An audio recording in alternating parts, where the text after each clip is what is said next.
आकाशाचे काय 4 भाग केलेले होते. कारण जग, घटाकाश, जल आकाश, महाआकाश आणि काय की मेघ आकाश. तसं कुटस्थ चैतन्य, ब्रह्म चैतन्य, ईश्वर चैतन्य आणि जीव चैतन्य असे चैतन्याचे 4 प्रकार हे समजुती करता असे घातलेले आहे. परंतु काय कुटस्थ चैतन्य आणि ब्रह्म चैतन्य, कारण कुटस्थ चैतन्य हे जे आहे हे जीवाचं लक्ष्य स्वरूप आहे की काय, वाच्य स्वरूप म्हणजे जीव आणि लक्ष्य स्वरूप म्हणजे कुटस्थ चैतन्य. तसं ईश्वराचं जे लक्ष्य स्वरूप आहे ते काय ब्रह्म चैतन्य आहे आणि वाच्यार्थ म्हणजे ईश्वर म्हणजे माया माया माया विशिष्ट चैतन्य म्हणजे ईश्वर. माया उपाधी लागली म्हणजे त्याला त्या ब्रह्म चैतन्याला नाव काय आलं, ईश्वर चैतन्य नाव आलं. तर कुटस्थ चैतन्याचा आणि बुद्धीमध्ये जो आभास म्हणून त्याला त्या बुद्धीमुळं आणि त्या चैतन्याला नाव काय प्राप्त झालं की जीवभाव प्राप्त झालेला आहे असं आहे. म्हणून काय दोघाचं ब्रह्म चैतन्य म्हणा किंवा कुटस्थ चैतन्य म्हणा हे दोघं हे कसे एकच आहेत, पण उपाधिकृत भेद पडल्यामुळं, कारण ब्रह्म चैतन्य सर्व जगाला अधिष्ठान असलेला सगळ्या जगात मोवतपुरव सबरा भरीत भरलेलं ते ब्रह्म चैतन्य. भगवंता ज्ञानेश्वर महाराजांनी सांगितलं तर काय सर काय की भरला घनदाट हरी दिशे, म्हणजे हे ब्रह्म चैतन्य सगळ्यामध्ये व्यापक आणि असून आणि पुन्हा उरलेलं आहे. सगळ्यात व्यापक असून सगळ्यामध्ये असून आणि सगळ्यामध्ये असून सुद्धा कसं आहे ते पुन्हा शिल्लक आणि आहे. तसं कुटस्थ चैतन्य या बुद्धीमुळं आणि या देहद्वयाच्या अधिष्ठानामुळं आणि त्याच चैतन्याला म्हणजे ब्रह्म चैतन्याला नाव काय प्राप्त आलं, कुटस्थ चैतन्य. आणि हे कुटस्थ चैतन्य ब्रह्म चैतन्य हे कसं निर्विकार आहे, हे एकच आहे. कुटस्थ आणि ब्रह्म हे दोन हे नाहीत, हे कसे ते स्वरूपाने एकच आहे, पण नाव पडले असे उपाधिकृत नाव पडले. नाही तर ब्रह्म चैतन्य आणि सगळं काय आहे एकच आहे. आणि ईश्वर चैतन्य सुद्धा ब्रह्म चैतन्यच आहे आणि जीव चैतन्य सुद्धा ब्रह्म चैतन्यच आहे. मग आता दुसरं काय उरलेलं आहे काय, दुसरं काय नाही, एकमेव अद्वितीय ब्रह्म सर्वम खलितम ब्रह्म असं. म्हणून एकच ब्रह्म आहे म्हणजे सर्व निर्विकार असंग एक असं आहे. म्हणून असं एक परब्रह्म दुसरं नाना आणखी नाही. म्हणून तुकोबाराय म्हणतात आपला तो एक देव करून घ्यावा. म्हणजे एक म्हणजे कोण आहे, एक कोण आहे, ब्रह्म चैतन्य. आणि ते खरं स्वरूप ते सच्चिदानंद स्वरूप आहे, त्रिकालाबाधित सत्य आहे. त्याची उत्पत्ती नाही, त्याला काय नाही, ते उत्पत्ती नाही, त्याला प्राप्य नाही, त्याला संस्कार्य नाही, विकार्य नाही, असं निर्विकार असं परब्रह्म आणि सर्व जगाला अधिष्ठान असून आणि अलिप्त आहे असं आहे. म्हणून एकच देव असं आहे की दुसरं काही नाही. नानास्ति किंचन म्हणजे जीव चैतन्य आहे, ब्रह्म चैतन्य आहे, ईश्वर चैतन्य हे काही नाही. उपाधिकृत नाव त्या चैतन्याला असं पडलेलं आहे, बाकी काही नाही. म्हणून एकच असा परमात्मा. म्हणून तुकोबाराय म्हणतात आपला तो एक जो एक असलेला देव आपल्याशी करून घ्या, म्हणजे त्याची ओळखी करून घ्या. म्हणजे ते आणि मी भिन्न नाही, एकच आहे असा निश्चय करा, असं तुकोबारायचं म्हणत आहे. म्हणून ते सांगतात बंध मोक्ष जीव ईश्वराच्या आभासाच्या ठिकाणी आहे. आता बंध मोक्ष आता हे काय आहे, आभासाच्या ठिकाणी, ईश्वराच्या ठिकाणी नाही.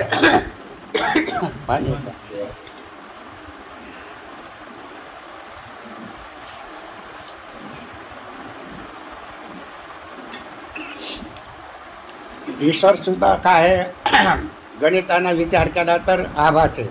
म्हणजे मायेमध्ये आभास म्हणजे तो ईश्वर, पण त्याच्या ठिकाणी बंध आणि मोक्ष हे त्याच्या ठिकाणी नाही. फक्त काय आहे, जीवाच्या ठिकाणी बंध आणि मोक्ष आहे, कारण जीव हा बद्ध आहे असं. अधिष्ठान जे कुटस्थ आणि ब्रह्म याच्या ठिकाणी ते जीवास भ्रमाने भासतात. हा ते काय उगा भासतात, ते म्हणायचं काहीच नाही त्याच्या ठिकाणी असं आहे. आभासाच्या ठिकाणी बंध मोक्ष आहेत खरे, पण त्यात इतका भेद आहे की ज्या आभासाच्या ठिकाणी अविद्येचे आवरण आहे त्याच्या ठिकाणी बंध आहे. हा ज्या आभासाच्या ठिकाणी अविद्येचं आवरण आहे त्याच्या ठिकाणी बंध आणि मोक्ष आहे का नाही? ज्याच्या ठिकाणी माया उपाधी आहे त्याच्या ठिकाणी हे नाही, बंध नाही, मोक्ष नाही. ईश्वर नित्य मुक्त आहे, त्याला कोणाची शरणागती करावं लागत नाही. तो कसा आहे? ब्रह्मरूपच आहे. सर्व करत असून सुद्धा सर्व जगाची उत्पत्ती, संहार, पालन, सर्व व्यवहार तो करत असताना सुद्धा तो कसा आहे? नित्य मुक्त आहे, म्हणजे तो ब्रह्मरूप आहे. आणि जीव आणि हा कसा आहे? त्याच्या ठिकाणी बंध आहे, मोक्ष आहे. असं काय की बंध हा कुठपर्यंत? जोपर्यंत अविद्या, त्या अविद्येचा संबंध या आभासाला आहे तोपर्यंत तो बद्ध आहे. तोपर्यंत तो आभास कसा आहे? तो बद्ध आहे. हो, मग बद्ध म्हटल्यानंतर मग त्याला दुसरं अनेक साधनं त्याला करावे लागतात. त्याला काय करावं लागतं? अनेक साधनं करावे लागतात. कारण बंध हा काय आहे? आता आपल्याला मी करता आहे, मी भोगता आहे, मी मनुष्य आहे, मी जीव आहे, मी आमका आहे, टमका आहे, लठ्ठ आहे, गोर आहे, उभा आहे, ठ्यांगणा आहे, असं जे आपल्याला भ्रम आहे. हे कशामुळं भ्रम आहे? जोपर्यंत अविद्या ते आपल्या ठिकाणी समजायचं की आपल्याला हे सत्य का वाटतं, जगत मिथ्या असून आणि सत्य का असतं, जगत मिथ्या अनिर्वचनीय असून आणि असे सत्य का वाटतं, याचं कारण अविद्या आहे. की समजा आपल्या ठिकाणी अविद्या ही आहे असं निश्चित समजलं पाहिजे. म्हणून आभासाच्या ठिकाणी म्हणजे तो पदाचा जो वाच्यार्थ, जो आभास म्हणजे जीव, जो आभास, त्याच्या ठिकाणी काय आहे? बंध आणि मोक्ष आहे.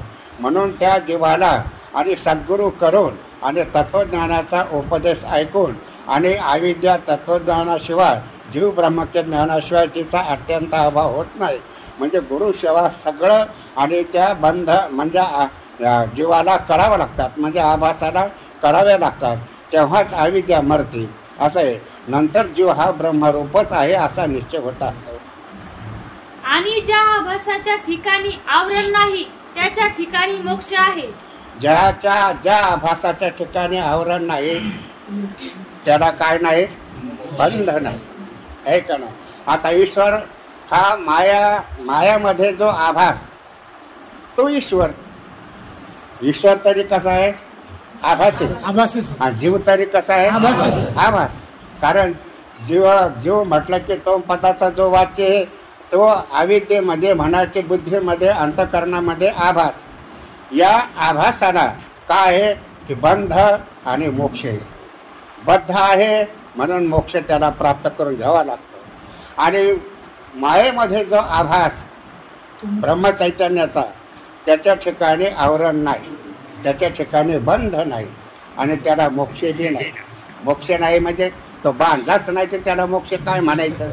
मोक्ष कसया म्हणावे? बंधनाचे नाहीच हवे. म्हणजे बंध, ईश्वराला बंधनच नाही तर त्याला मोक्ष कुठला आहे? हे का नाही? तो नित्य मुक्त आहे. तसं आभास जीवाच्या ठिकाणी आणि हा बंध आणि मोक्ष हे दोन्ही बी आहे. असं जीवाच्या ठिकाणी अविद्येचे आवरण आहे म्हणून जीव बद्ध आहे. हा, आता जीवाच्या ठिकाणी अविद्येचं काय आहे? आवरण म्हणजे आता की त्या कुटस्थ चैतन्याचा अंतःकरणामध्ये म्हणजे त्या अविद्येमध्ये काय आहे? आभास. आणि त्या आभासावर अविद्येचं काय आहे? आवरण आहे. आणि तिच्या दोन शक्त्या, एक विक्षेप शक्ती आणि एक आवरण शक्ती, अशा दोन शक्त्या तिच्या आहेत.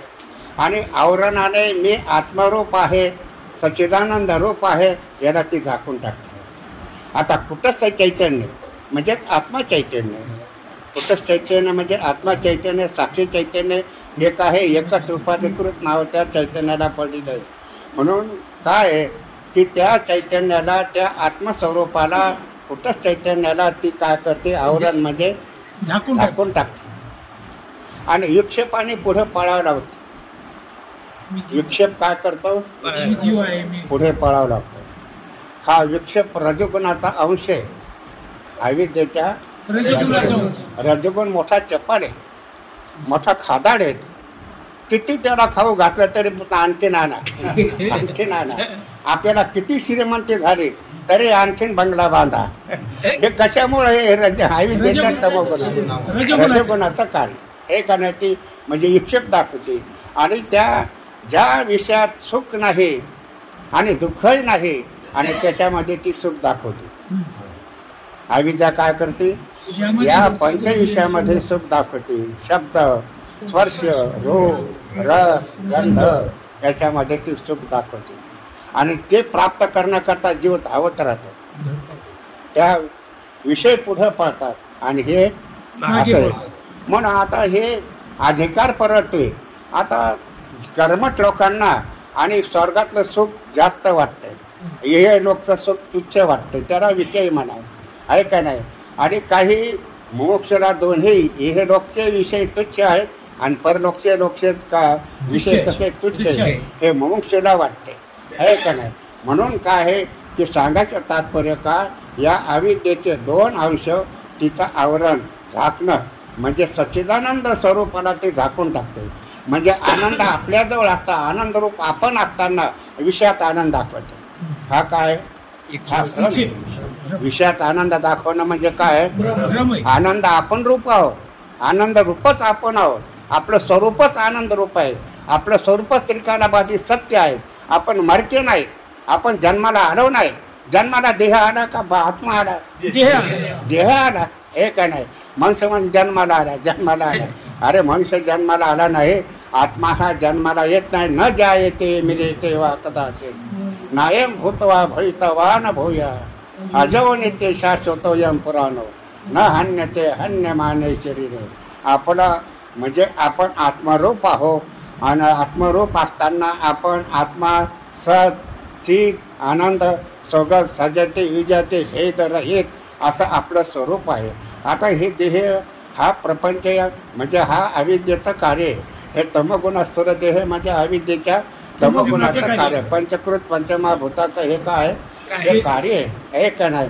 म्हणजे या कार्याला आपण समजणं, हा देह माझा आहे असं समजणं, हे स्त्री धन पुत्र माझे आहे, घरदार माझा आहे, हे कोण म्हणायला होती? हे नसतीला आपल्याशी तादात्म्य करायला होती. आणि याला ती बंधन करून टाकते, त्याच्या पुढे ती जाऊ देत नाही असं आहे. भाऊ काय एवढंच नाही की ज्ञानेश्वर महाराज म्हणतात सज्ञानाचे झोंबे कंठे नाना संकटे नाचे नवल अहंकाराचे गोठी विशेष नडके अज्ञानापाठी सज्ञानाचे झोंबे कंठी नाना संकटे नाचे विशेष नडके अज्ञानापाठी. आता काही शब्द ज्ञानी असतात, हा हे ब्रह्मरूप आहे असं कोणाला वाटतं. ब्रह्मरूप झालेले नसतात पण लोकांना सांगण्याकरता मला काय करता कोणाचं म्हणजे हे ब्रह्मज्ञानी. हे ब्रह्मज्ञान करती चावटी तो खरं मग असे ब्रह्मज्ञानी हे चावटपणा करतात. यांना खरं ब्रह्मज्ञान आहे. त्यांची तुका म्हणे माझा कळते चाचणी बडबडीची वाणी आठवा सकते. मला हा बडबडे हे कर्तव्य मी ब्रह्म आहे, मला काही कर्तव्य नाही असा जो सज्ञानी आहे, असा जो सुज्ञ आहे आणि त्याला ते अविद्या जास्त पकडते. अज्ञानाच्या पाठी जास्त लागत नाही. मांजर त्या उंदराला एक हारमोड करून टाकते एका आणि त्याला खेळवती. त्या एकदम मारत नाही तर त्याला काय करते? खेळवती. हा पंजाला आणते इकडं लगेच गोडी मारते धरते. पण बाहेरून पळत आलेला उंदर त्याला मात्र पकडतेच. तो सज्ञानी तो काय सज्ञानी. आता आरमोड केली तर आहेच आपलं गिऱ्हाईक. अज्ञानी तर आपले गिऱ्हाईकच आहेत. पण यातून निष्ठू पाहणारा असा जो अभिमानी असा तज्ञ त्याला मात्र जाऊ देत नाही. ब्रह्मज्ञानाकडे त्याला जाऊ देत नाही. गप्पा मारत ब्रह्मज्ञानाच्या कळद्यात शुष्क ज्ञान याला काय महत्व नाही असं आहे. म्हणून काय की हे अविद्या आणि फार हे मांजरीसारखी हे पकडते, माणसाला जाऊ देत नाही.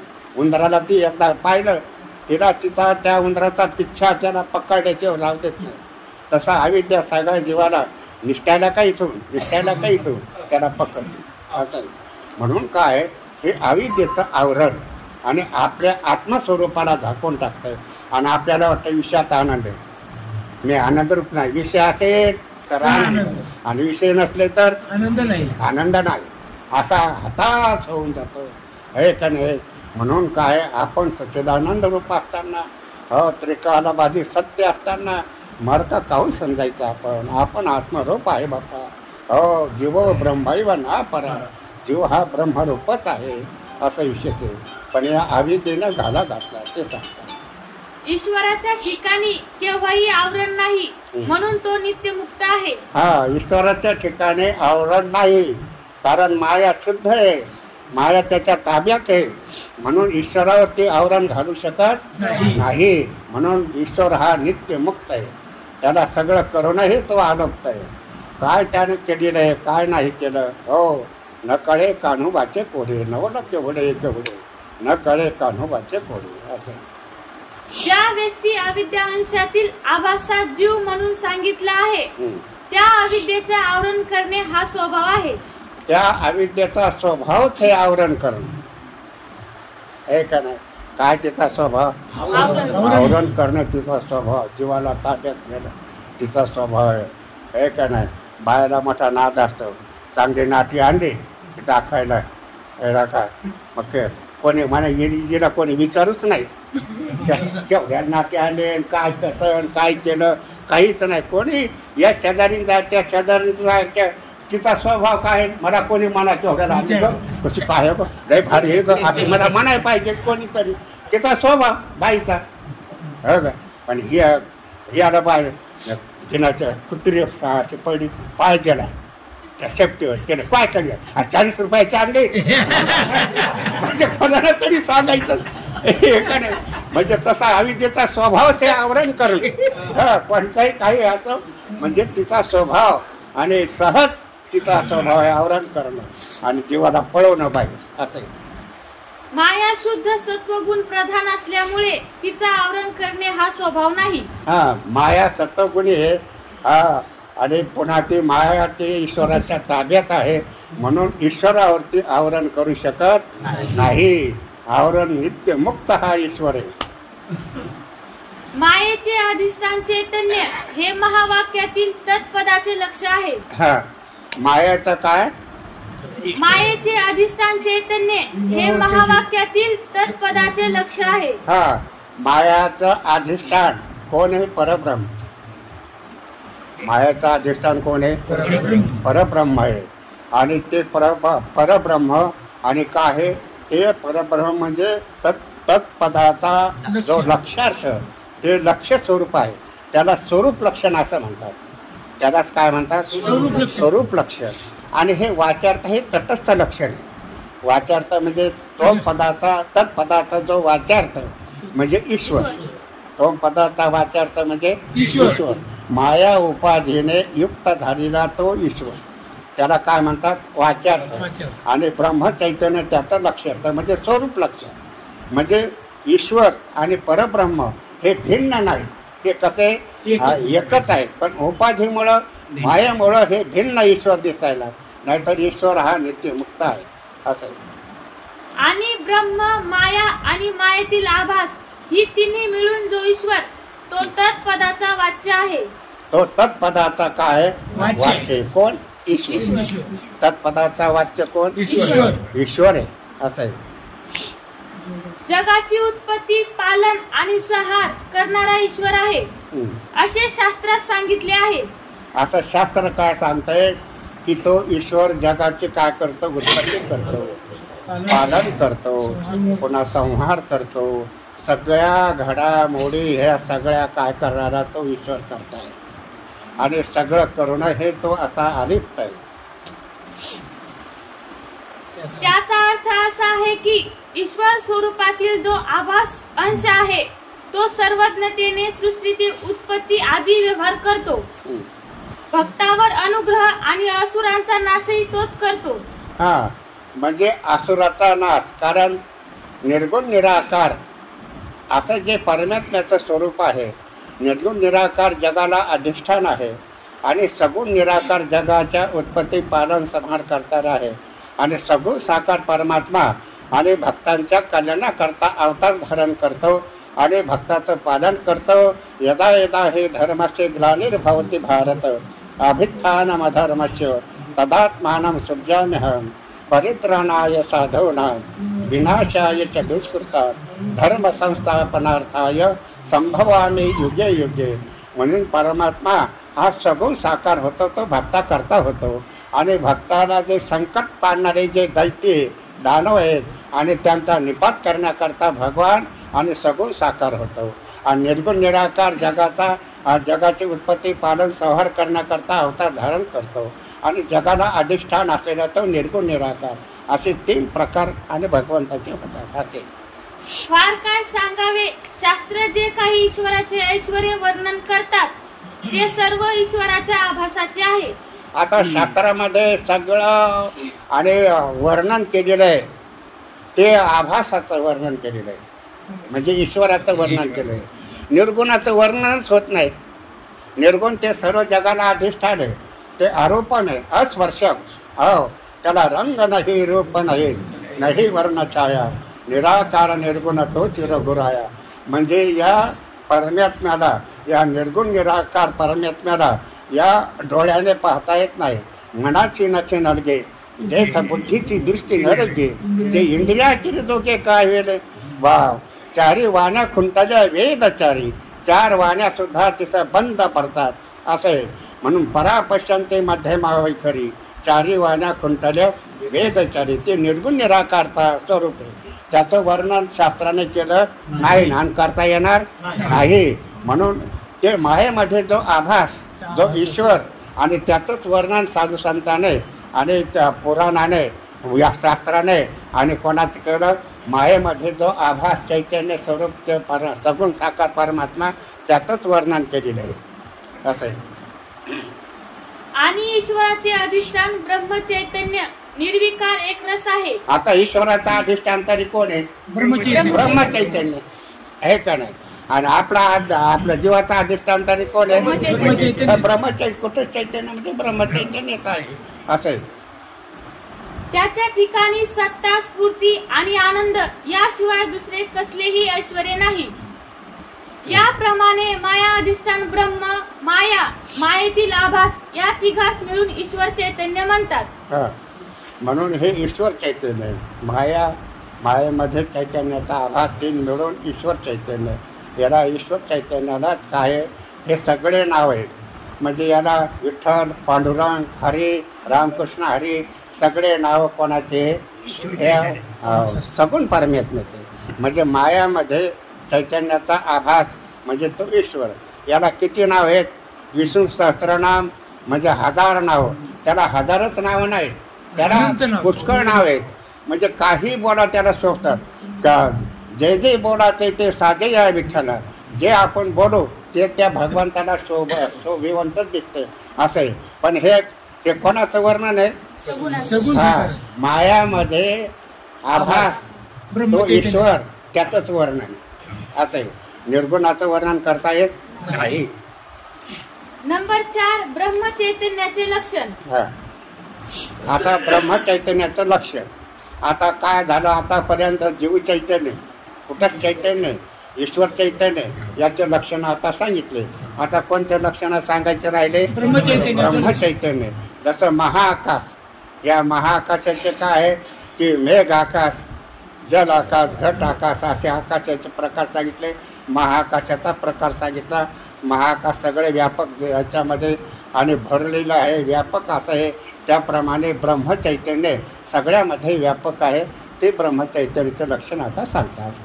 स्थूल, सूक्ष्म, ज्ञात, अज्ञात अशा सर्व पदार्थाच्या आत बाहेर व्यापक सच्चिदानंद एकरूप असे जे परिपूर्ण चैतन्य ते ब्रह्मचैतन्य. आता ब्रह्मचैतन्याची व्याप्ती किती बारीक असू द्या, सूक्ष्म असू द्या, त्याच्यामध्ये सुद्धा काय आहे? ब्रह्मचैतन्य. आता सगळ्यापेक्षा आकाशाची जी सूक्ष्मता आहे ती 4 भूताची नाही. 4 भूत कोणते? पृथ्वी, आप, तेज, वायू, आकाश आहे का नाही. आता हे 4 भूत आपल्याला प्रतीतीला येतात, पण आकाश प्रतीतीला येत नाही. हे फार सूक्ष्म आहे. पण आकाशामध्ये सुद्धा त्या ब्रह्माची व्याप्ती आहे. त्या चैतन्याचे काय आहे आकाशामध्ये सुद्धा, आणि त्याची व्याप्ती म्हणजे किती सूक्ष्म आहे आकाश. तसेच जे जे पदार्थ सूक्ष्म आहेत, पृथ्वी, आप, तेज, वायू, सगळ्यांचे जीव जंतू सगळ्यांच्या शरीरामध्ये सगळं व्यापून आणि ते परब्रह्म आहे, सगळ्याच्या हृदय, सर्व घटी राम देहादेही ये. आता इथं लक्षार्थ सांगितलं, पण वाच्यार्थाने राम म्हटलेलं आहे. पण रामाचं जे लक्ष्य स्वरूप म्हणजे ब्रह्मस्वरूप, इथं रामाचं इथं काय ब्रह्मस्वरूप घ्या. इथं धनुर्धारी असं नाही घ्या, राम धनुर्धारी तिकडे बाण निघला असता. म्हणजे रामाचं जे लक्ष्य स्वरूप म्हणजे ब्रह्मस्वरूप, ते ब्रह्मस्वरूप सर्व घटी राम देहादे एक. विठ्ठल जळी स्थळी भरला रिता ठाव नाही भरला. विठ्ठलाचं जे लक्ष्य स्वरूप आहे सर्व याच्यामध्ये भरलंय. यालाच म्हणतात विठ्ठल ताळ, विठ्ठल दिंडी, विठ्ठल तोंडी विचारा. टाळामध्ये कोण आहे विठ्ठलच, आणि विण्यामध्ये विठ्ठलच, म्हणणारा विठ्ठलच, त्याच्या वाणीत विठ्ठलच. ऐकणच जिकडं पहा तिकडं कोण आहे विठ्ठलच. मग अशी भक्ती व्हावा का नाही? याला खरी भक्ती, याला पराभक्ती असं म्हणतात. अशी नजर येणं, अशी डोळस, याला डोळस भक्ती असं म्हणतात. अंधभक्ती काय म्हणायचे रे, एका देखील जे काही पंढरपूरच देव आहे आणि मला तिथं जाणं लागतंय, आणि तिथं मग वारीला भजन करत करत जिथं आम्हाला देवाला भेट होती, देवाला परिच्छिन्न समजतोच का तू? आता विठ्ठल इकडे बी येईल तिकडे बी, ताडात येईल सगळ्याच आहे. विठ्ठल तांडे, विठ्ठल दिंड, विठ्ठल तोंडी विचारा. हा कशात म्हणते विठ्ठल नाही, हे का नाही सर्व ठिकाणी. आणि प्रल्हादाने भक्ती केली. जेव्हा हिरण्यकश्यपाने तुला देव कुठे सांग, हेरो म्हणजे 500 सकाळ. प्रल्हादान काय उत्तर केलं? 500 सकाळ, जिकडे तिकडे महापरमात्मा. ही डोळस भक्ती. मग अशी डोळस भक्ती आपली व्हायला पाहिजेत का नाही? पटपर अंधश्रद्धेने त्याला परिचिन्न मी परिचिन्न तसं होईल आमचं ऐके. आणि ऐक्य झाल्याशिवाय द्वैत निरस झाल्याशिवाय अरे सुख समाधान जन्म मूर्ती निवृत्त होत नाही. अशी डोळस भक्ती पाहिजेत असं आहे.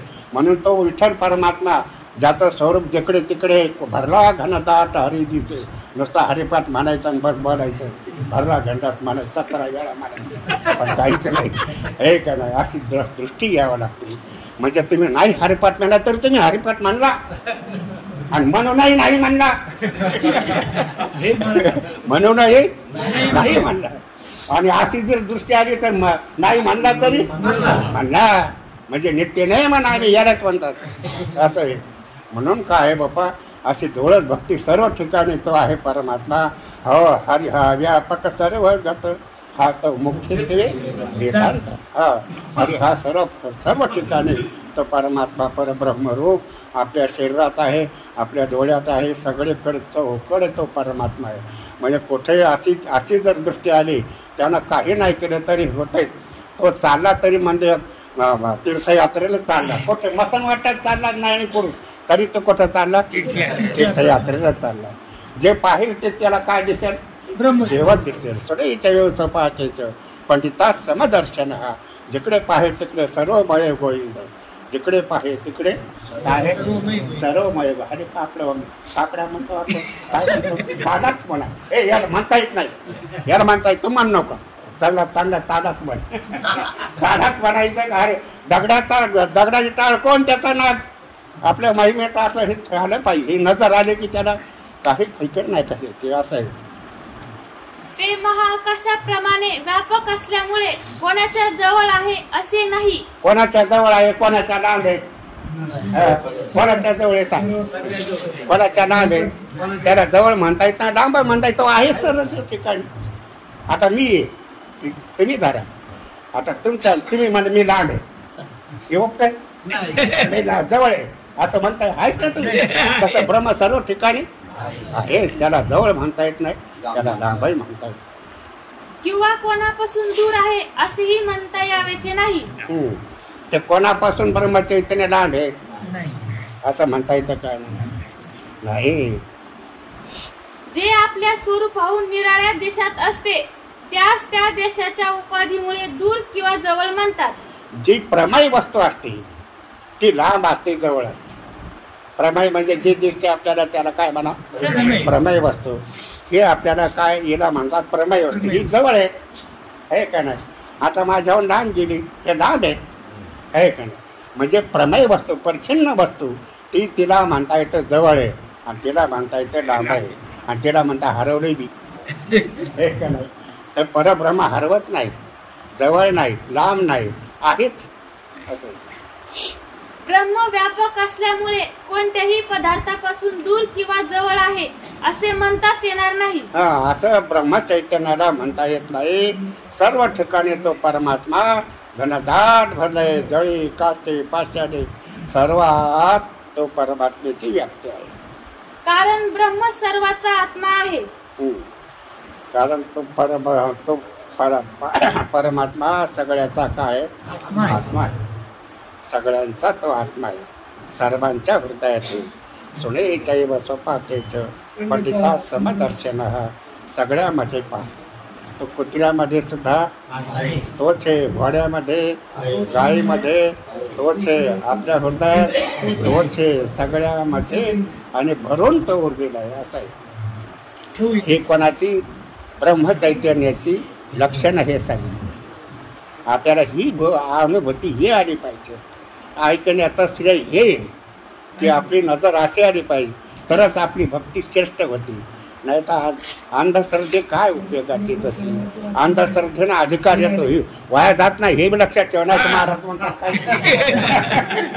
हो, असं म्हणजे बोलण्याचा भोग कळायला पाहिजे तर ऐकणाऱ्याला. म्हणजे त्या अपरा भक्तीनं काय होतंय की अधिकार प्राप्त, पाप निवृत्त होतंय, सगळं होतंय. या पराभक्तीनं आनंद भोगताय नाही. अरे तो झोपला तरी त्याची समाधी आहे का नाही, काही केलं तरी त्याची काय, भोजन करत असला तरी समाधी त्याची, असं विशेष आहे. म्हणून अशी डोळच भक्ती बेजार करत नाही, आनंदी ती. आणि अपरा भक्ती काय करते, कष्टमय आहे ती, सोडून बी देतो एका दिवस. कष्टमय आहे ना ते, काय त्याला आनंद काय दिसत नाही, काय नाही, आंधळी असं आहे. हरी विठ्ठल श्री ज्ञानदेव तुकाराम औरी ज्ञानेश्वर महाराज की जय, महाराज की जय. आता विश्वास